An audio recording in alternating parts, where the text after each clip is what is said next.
Dusko, welcome to Fight Week. You're just a few days away from your fight. How you feeling, and how was training camp coming into this? Yeah, that's correct. A few more days left. Fight camp was pretty good, I would say. I had a change of team. I changed my team actually, have a new head coach, and yeah, I would say things have gone really good this fight camp. I have a really like a positive feeling about it, about the outcome and all. So yeah, I believe we did a real good job.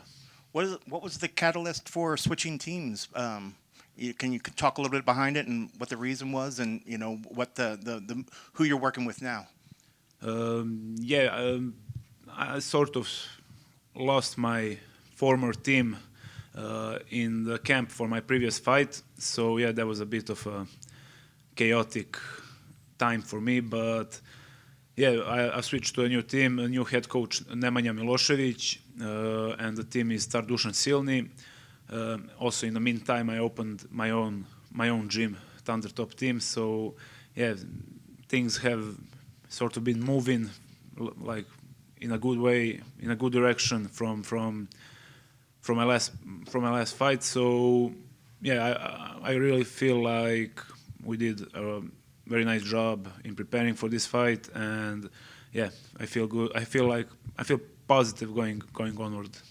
And when you switch teams, I know you're coming in on a couple losses over the past couple years.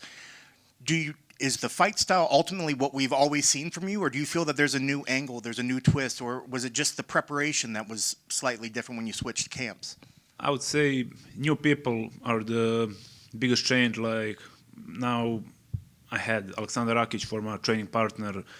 I had Nikola Joksovic, who is undefeated prospect in welterweight. Had many good guys training with me, and I believe that on its own made the biggest difference. But yeah, I believe you're still gonna see same old Dusko, who comes to finish fights, and yeah, I believe, like I said, we did a good job, and I'm looking forward to it. That being said, do you feel like you have some extra pressure coming on your shoulders, coming in with a couple losses? I mean, I don't really feel the pressure. Every time I come here, I want to do the same thing. For every one of those losses, I know it's you know ultimately my fault. I know where I made a mistake, and I feel like each time I managed to fix a previous mistake. So yeah, I believe I'm good for this. In this fight camp, we did good, and that I'm good for this fight.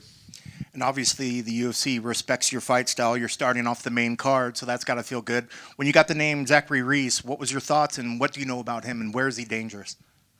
Yeah, when we look at this fight, obviously I see that he's a big, tall guy, strong, explosive, and southpaw kickboxer. So pretty dangerous style altogether from him.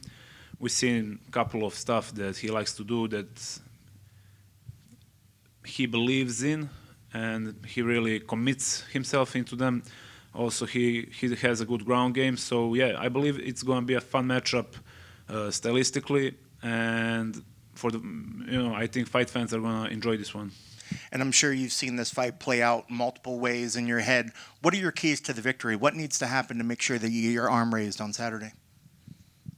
I need to stay off the center line, and that's why I believe I need to stay off the center line, keep moving, and if we go to the ground, I need to be careful because, as I said, he has a good ground game. He has a very offensive guard, so to say. He likes to attack arm bars, triangles, and stuff. So him being lengthy, having long limbs, so to say, makes it helps him get easier triangle, helps him secure it better. So yeah, I just need to be careful, and I believe I can do good. And if you get this win, how often are you hoping that you get a fight this year? How busy are you hoping to stay this year? Yeah, if everything goes well, like I hope it will, at least one more by the end of the year would be great. So Yeah, at least one for the end of the year. Best of luck on Saturday. Thank you very much.